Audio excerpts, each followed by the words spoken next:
Hi, guys. Welcome to another Spotify Conversations. If you love sports, love athletes, and love understanding what it takes to be a champion, this is the conversation for you. I'm very excited today to have with me Shamal Vallabhjee. Shamal is a performance psychologist, mindset coach, and sports scientist. He has worked with the Indian national cricket and football teams, the Indian Olympic Association, Kings 11 Punjab in the IPL, the ATP, and many other athletes and teams. With over 2 decades of experience, he has been at the forefront of the performance coaching industry, working with elite athletes and executives on mindset, communication, and team dynamics. He currently serves as a faculty member with the Stanford Business School Lead Program and advises numerous Fortune 500 companies, sports technology brands, and championship winning sports teams. Shamal, thank you so much for joining me today on Spotify. Thank you so much, Pranav. I've been excited and looking forward to this conversation. So thank you for welcoming me. It goes both ways because I find what you do with athletes and what you do with sports teams, and I know you work with corporates as well. It's one of the most fascinating things for me as a sports fan. So I'm going to get started by getting just your basic perspective on mental fitness. If an athlete's success depends on, let's say, A, their talent and skills, B, their physical fitness, and C, their mental fitness. In today's world, at the elite level in sports, how would you weigh the importance of these three factors as a percentage in determining whether an athlete becomes a champion or remains just another player? So, Pranav, great question to start with. It's very difficult to attribute percentages to them because you can't say he needs to be 90% mentally fit or have mental toughness versus 10% physical. The way we look at it is in a pyramid C where things are stacked up. So, for example, the base of the pyramid is physical fitness, which means he needs to have ticked all of those boxes to get there. You stack one layer above that, and then it becomes technical. So do they have the technical proficiency to execute a skill at the highest level? Now, to master that technical proficiency, you obviously need the physical stamina to put in those countless hours of practice. So that's why technical stacks upon physical. Now, if you go one layer above technical, we look at what is called tactical. Tactical is the ability to apply a particular skill or a strategy irrespective of what the coaching methodology is. So if you're a footballer and you get a Spanish coach or an Italian coach or a South American coach or an Indian coach, they're going to come in with a different strategy. A really sound athlete is an athlete that's able to apply their skill set and their strengths to any strategy. So that's tactical. And then right on the top of it is mental. Mental is the ability to stick to a game plan irrespective of how the variables are changing around you. It's the ability to trust all of that. So it's difficult to put a percentage to everything because one thing is a non-negotiable that opens the door to something else. And to truly be an elite performer, you need all four. But the way in which they stack up could vary for different sports, but all are absolutely essential. Understood. Leading on from that question, do you feel at some level the first couple of layers have now become pretty level across the board in terms of the physical fitness? And so, I mean, it's the difference between a top level, let's say, tennis player ends up being the mind, or it's not that much. No, you're 100% right. A lot of things have stacked up now. So, for example, nutrition, physical training, equipment, technical proficiency, these are all, it's a level playing field at the highest level right now. So, yes, your mental resilience, your mental fitness, as such as you call it, is the differentiator right now. Now, mental fitness is built on so many different things. It's built on the skill, it's built on your ability to execute a skill. It's also built on the amount of competition and exposure you have. You know, the greater amount of exposure you have, the greater amount of experience you have, you're able to start anticipating things. And that becomes a massive advantage. You know, you saw this with Roger Federer towards the latter part of his career. He wasn't faster and stronger than everyone else, but his game awareness was so acute that he could anticipate certain things before anyone else saw them. And that's where the sort of mental skill gives him a bit of an advantage. So everything kind of stacks up at some stage. But you're right, that is definitely the lever that we're now looking to pull to gain an advantage in certain sports for sure. Got it. So my second question is more about India. What is the on ground reality in terms of the acceptance and understanding of the critical need for mental coaching in sports in India? Is it something that athletes and teams have understood, or are they just checking a box by saying, you know what, I visited a sports psychologist, or we have a sports psychologist in our team? And how has that changed over the last 20 years? Pranav, it's such a loaded question and a very, very powerful question to ask because it covers many, many facets. The first thing is, I specialize in a few codes of sport only. And I tell someone, if you want to be a sports psychologist, you have to first understand the entire rule book of that sport because you can only improve performance within the context of those rules. If you don't understand the strategies, the rules, the granular understanding of how that sport is played, then you're not in a position to sort of help someone. So you can't just rock up and say, hey, do visualization, do imagery, do hypnosis or do meditation, and it's going to help you. Because there's a word in psychology called transference, which is how do you take a skill from an individual practice like meditation or stillness into how it's going to apply on the field. Now, that transference when you're working with a practitioner comes through their acute understanding of the sport and of the game.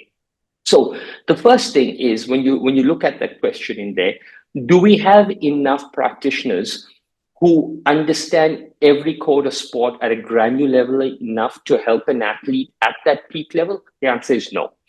It's because we're spreading ourselves thin right across the board and we're trying to get work from wherever, as opposed to picking our pillars and staying within that. The second question, which is there an understanding and an appreciation of the importance of this? The answer is no.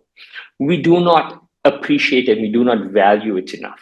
The psychologist or the mental coach, if you're a Shayamal Vallabhjee or if you're a Paddy Upton or someone, then yes, you get your place and you get your voice in a team. But if a new upcoming psychologist, nobody's even listening to you.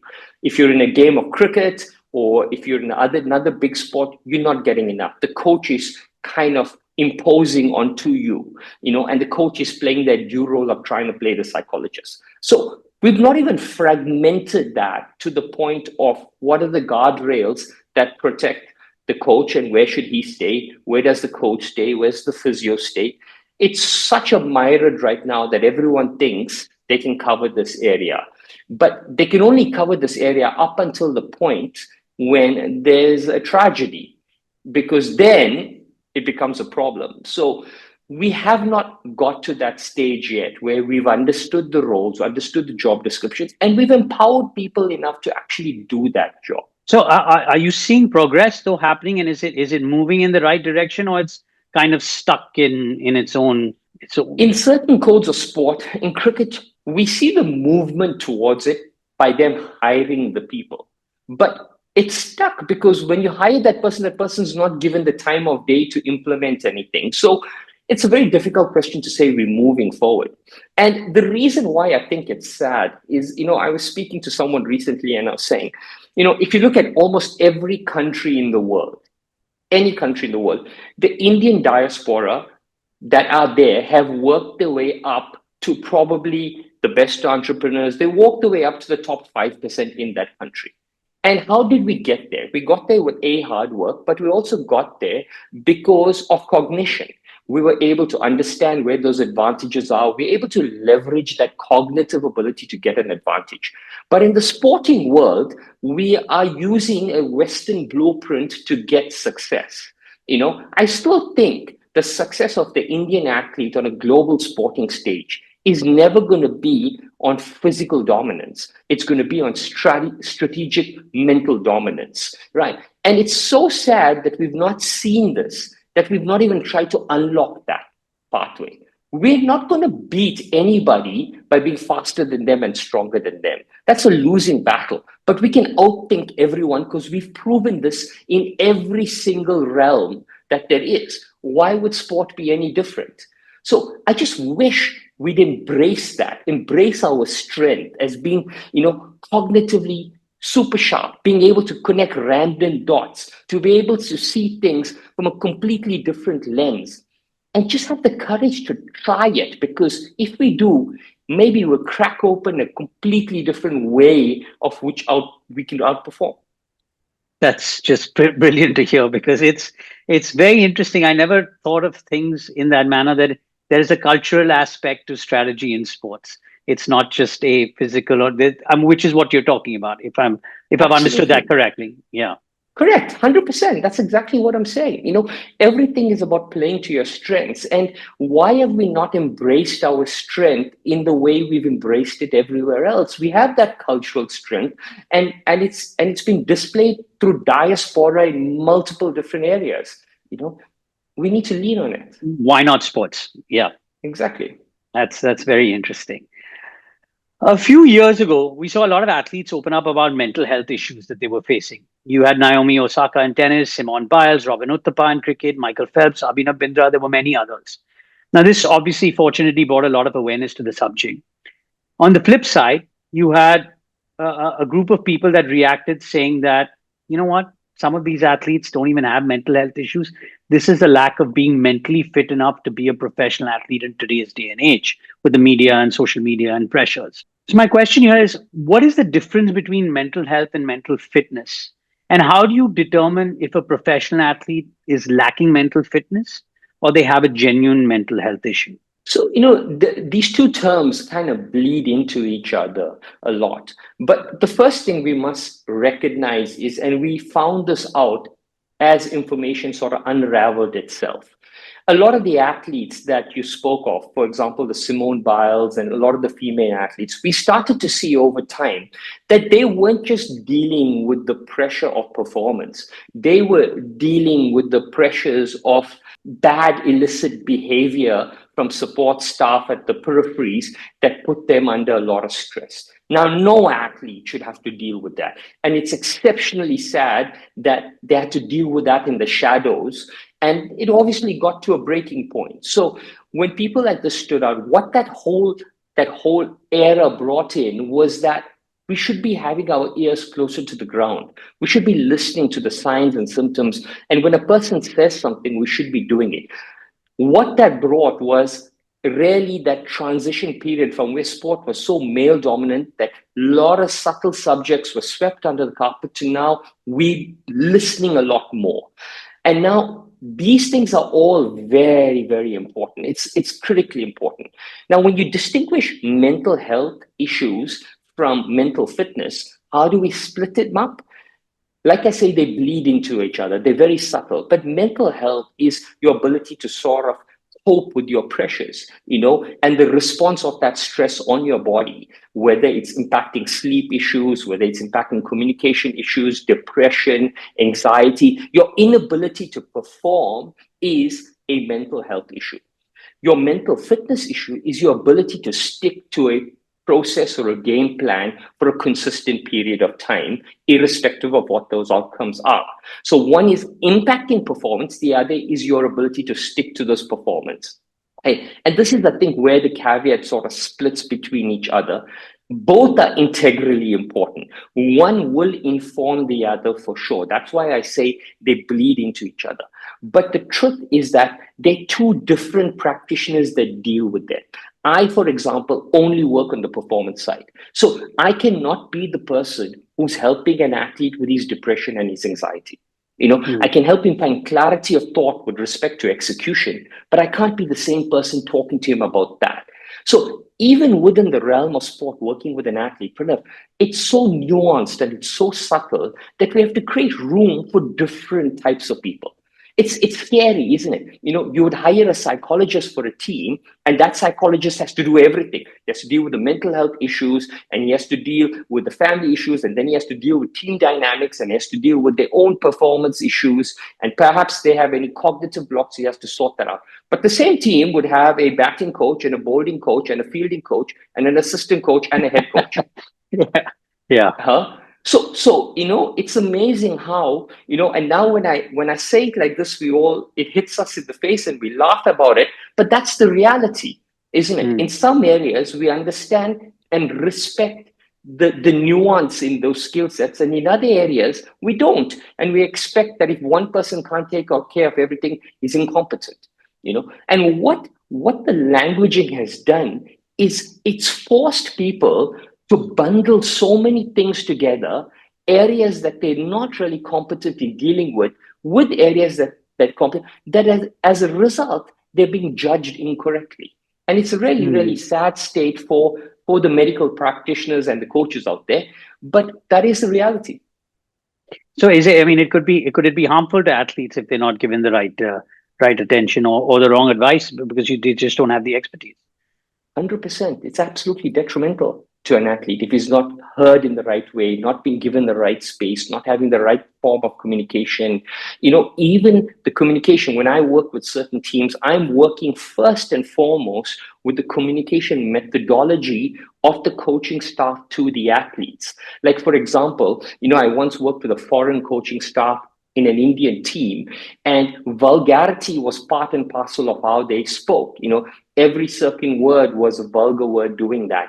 And vulgarity is not commonplace in an Indian culture.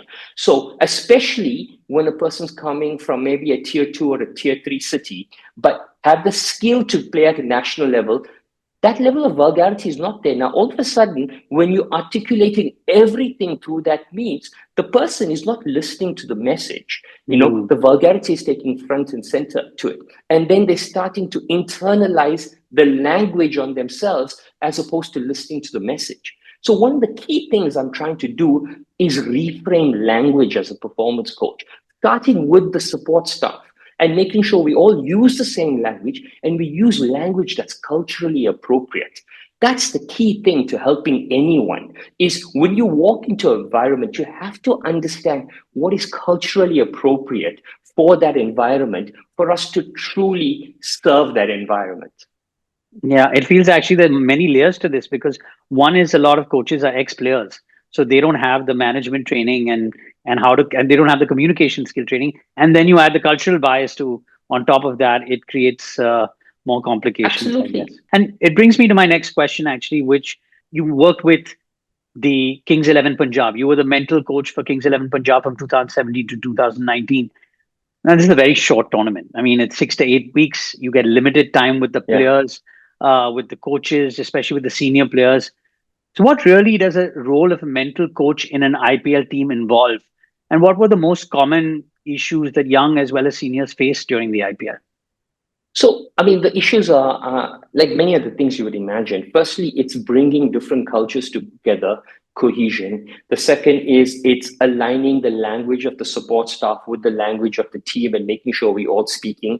Then the next thing, it's about giving clarity to thought with respect to each person's role in the team and their goals for the team. So, for example, I remember in that year, I was speaking to one very senior batsman and asked him, what would be a good year for you? And he says, good year would be an outstanding year would be 500 runs. A good year would be 400 runs. Great. So I said, okay, over 14 games, how would you split this up? How many times do you think you'd get a 60? And how many times do you think you'd get a 30? And what is the score that you would expect for you to kick on to get maybe 40 or 50? Once he puts numbers in there, then all of a sudden the stress around a 1 or a 0 is gone because you now have removed that. So what I'm doing is working on the clarity around their game plans as well. Hey, then you're getting players who are not selected, who are also in good form. It's about working with them and getting them to be patient and getting them to contribute. And probably one of the most difficult things is that you have so many international players. All of them are in good form, but not all of them fit into the coach's strategy. And the thing is that they're not playing in their own country, so they are enjoying all of the periphery around it. Whereas the Indian players are very disciplined, whether you're playing or you're not playing. There's a level of discipline because they're in their own country and they realize that anything could jeopardize their selection at a national team. That same reality doesn't exist for the foreign players, but still getting them to fall in line and contribute to that culture. That was probably one of the biggest challenges that I had. But the role of a mental coach is both subtle and gross in the sense that we're helping big team dynamics and big communication strategies, but subtly we're also working on the side, working in the periphery, just to make sure that everybody is ready when they're absolutely needed to step in. So this is a question actually for parents. A lot of parents have young children who are trying to play sports professionally. They're providing them with the skill and the physical training, but not necessarily getting them mentally ready for competitive sport. At what age should parents whose kids are trying to become professional athletes start mental fitness coaching for their kids? And in a country like India, where access and affordability is a challenge, how would you recommend parents go about it? I mean, this is also such a beautiful question. Pranav, congrats. All of these questions are like can be loaded, but they can also be, each question's a podcast in itself in the way you break it up. So to the parents listening, depending on what age you want to, the first thing you want to do is you want to start to cultivate discipline in the child. So, and discipline can be a simple thing. For example, they wake up in the morning, if they set their own bed or they start their day with 10 push-ups or whatever. And the secret is to do that every single day, irrespective of whether you have a match or irrespective of whether you're in a hotel or wherever you are. You want to start to cultivate that discipline and hold yourself accountable to certain processes. That's the first thing that you want to do. The second thing that parents should be doing with kids is not evaluating success on the basis of results, but evaluating success on the basis of process. Process means, okay, have I done X, Y, Z today? And whether we won or whether we lost, whether I made runs or whether I didn't make runs, yes, I did that. So, for example, if you're a batter in a cricket team, did I have so many net sessions in the week? Did I think about my game plan? Did I sleep well? Did I eat well? Did I prepare my kit? Was my clothes right? Was this my process when I went there? Did I warm up enough? Did I do everything that I needed to give me the best chance of scoring runs? Yes, I did. Great. That's a tick box. Now, if you've gone 3 games and not scored runs, then maybe the process was wrong. We can relook at that. And even if you did score runs, what did I do right or different that allowed me to score? Bring that into process. So every conversation that we can start to have with them should be process oriented and not results oriented. That's a critical thing. But I think the most critical thing that a parent can do with a child is, I spent more than 20 years working with the best in the world across different codes of sport. And if there's one skill that I've noticed every single champion has, is they have self-compassion. Self-compassion means what? Self-compassion means they have an ability to forgive themselves for every mistake they've made, for every failure that's there. They can forgive themselves and allow them to move forward. So if there's one thing, and there's only one thing that you as a parent do, is cultivate the ability to have self-compassion in your child. So stick to the process, and if it doesn't work, it's okay. You're good. Move forward. Because without some self-compassion, you will have anchors on your feet. You won't be able to move forward. So to all the parents out there, that's the only thing I would suggest. Wow, that's fascinating, Shaman. I wouldn't have. I don't think a lot of parents. I think a lot of parents will benefit from what you just shared with us. Novak Djokovic, who's probably one of the most mentally strong athletes in the world, at least it appears so, has credited a lot of his mental strengths to his diet and physical fitness. How much is an individual's mental fitness dependent on their diet, nutrition, and overall physical fitness? Yeah, I mean, there's lots of research around this, and the research cuts both ways. For their athletes who are not vegans or not vegetarians are performing well, and there's those like Novak Djokovic and stuff who have gone vegan and have credited everything to the lack of inflammation and the ability to perform. So there are a few things. I think everything is sport specific, and I think it's individual specific. Every single one of our bodies would respond differently to everything. So as a sports scientist, I will say the biggest thing you need to do firstly, above everything else, is to be able to measure. Because when you measure, you get data, and data starts to inform us with what is working and what is not working. Okay. But data, more importantly, allows us to ask the right questions. In the world of elite sport, we have a saying, our job is not to answer questions, but our job is to question the answers. So when data presents itself, we can now question that data as to why and how can we do it better. And if you want to succeed in life, not just in sport, you always want great answers. And if you want a great answer, you have to ask a great question. So the secret is to start measuring so that you can question that data, question those answers. And through the process of learning how to question, you'll start to ask great questions, which will give you good answers. So to every single person out there, there is no holy grail of diet and training methodology. Yes, there are tick boxes, and those tick boxes are very, very widely accepted based on different codes of sport. You know what the norms are in terms of body fat, in terms of the cardiovascular VO2 max, or what your strength or lean muscle mass ratio should be. All of this is widely known. If you don't tick those boxes, you're not giving yourself a chance to succeed. But even if you tick those boxes, it doesn't guarantee that you will be successful. But those boxes must be ticked before we can start to ask the pertinent and relevant questions that will inform decisions around your performance. Good. That's good to hear, because I think people just go by a lot of sweeping statements of this is how it is, and it's not necessarily applicable to each individual. I think it's very customized, but I think people have gone into it's either this way or you're on the wrong path. No, there's no such thing as this way or that way. If you look in any sport, the people who succeed, the people who've got to number one, no one's wearing the same shoes, no one's using the same racket, no one has the Yeah. same coach, everything is completely different. And that in itself is testament to the fact that there are many paths that get to the top of the mountain. So, but you have to have this mindful awareness every step of the way, because if you're not mindfully aware, you're not going to pick up on the clues that are going to get you there. My next question is again a little bit about for parents, but a lot of schools today have a system where when they play sports, they don't have winners and losers. Everyone gets a medal just for participation. Are these schools setting their students up for disappointment and mental health issues in the future? Well, it depends on at what level, because if you look at the learning model, development model, it says playing for fun right up until I think the age of 8 or 9. The model is playing for fun. So you want to encourage participation and stuff like that. But it's not just about giving everyone a medal. I think there are various ways you can sort of re-engineer that model of participation, that model of reward, so it's there.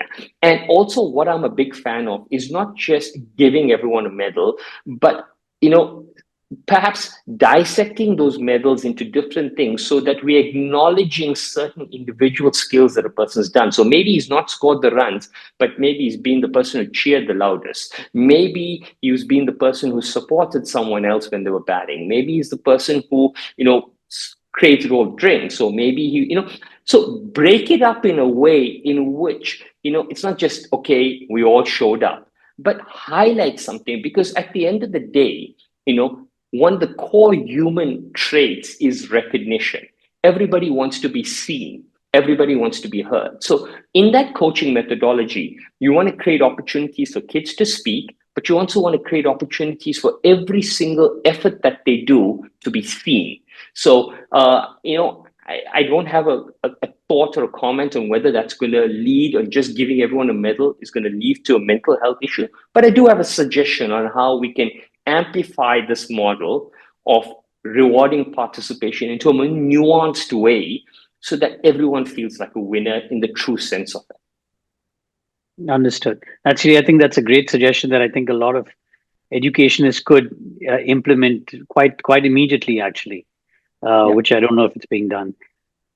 I want to ask you a little bit about team dynamics and leadership. I know that's a core competency of yours, and you've worked with a number of sports teams. And when people talk about great sports teams in all sports, they talk mainly about the talent and sometimes about the leadership.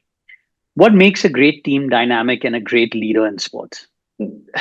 A great team dynamic is how everyone is communicating with each other and our ability to trust the person next to us. A great team is a team that outperforms expectation. So the definition of a great team is whatever the expectation, they outperform it, then that's a great team.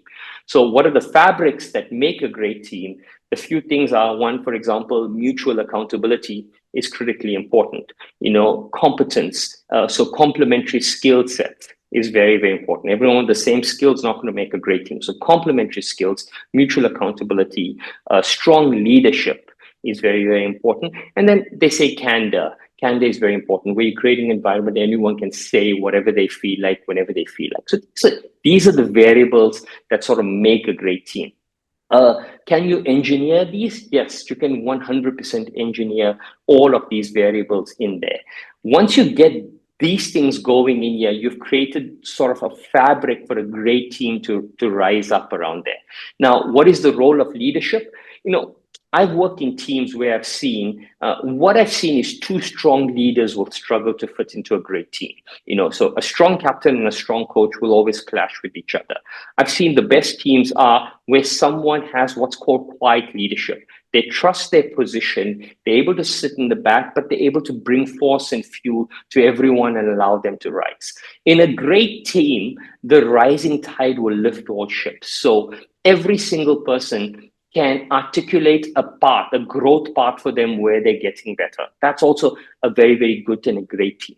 So when you break down the nuance of leadership around a great team, what you need is somebody who's very, very confident in who they are. If that person is not sound and confident in who they are, okay, the probability of them being a great leader in that team is going to be highly unlikely, because they're always going to be vying for that spotlight or going for that attention or trying to reaffirm their position of dominance over that squad. So you need real quiet leadership. And, there's a book called The Art of Possibility by Benjamin Zanders, he was the Boston Philharmonic Orchestra maestro conductor.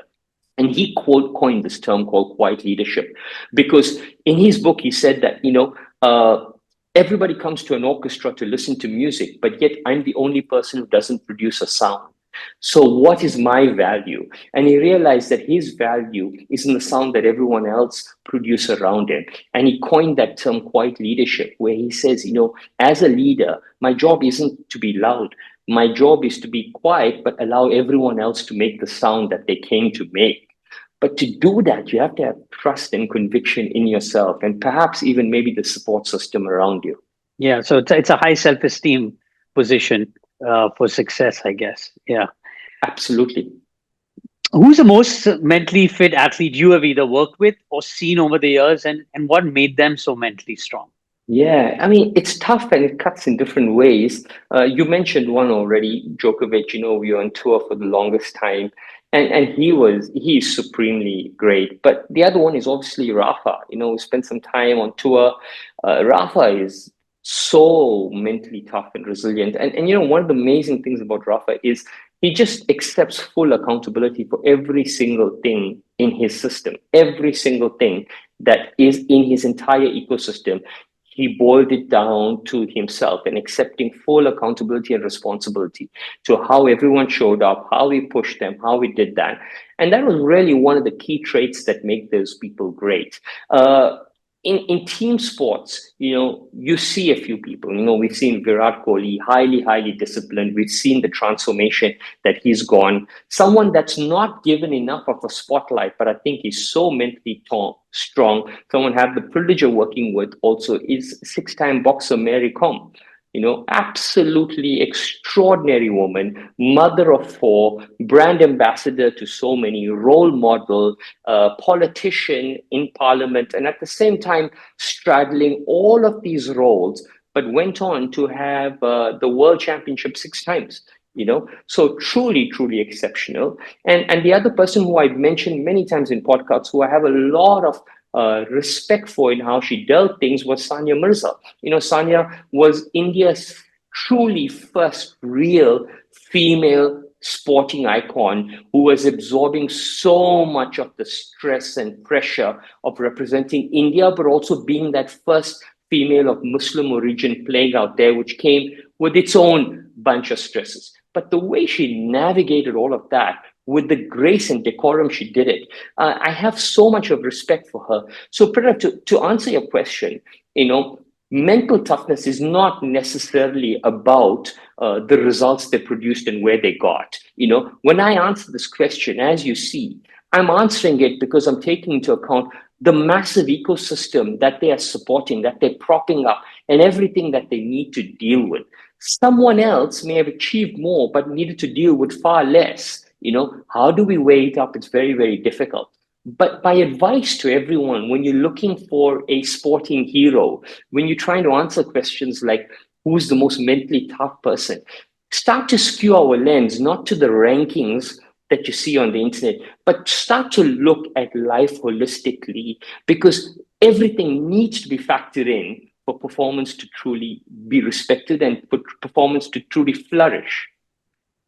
Yeah, I mean, I'm so glad you said Sania Mirza because I'm a big fan, and I remember when she came in the early 2000s, and I was living in Yeah, America at that time, and I got calls from people in India. Are you going to the U.S. Open to watch her? Are you going to the U.S. Open to watch her? Because it was such a big, yeah. big phenomena that she was, and as successful as she was. So it's very interesting and a different view on how to look at who the mentally tough athletes are. Absolutely, absolutely. And this happens, and there are a million others that are going through the same different challenges, rising up, showing up, and they all are tough. And if you look at, I'll just take a second to talk about the science of willpower. There's a beautiful science around willpower that says, we have a full night's rest, we all wake up with a bank of willpower, and every single decision we make starts to draw on this willpower.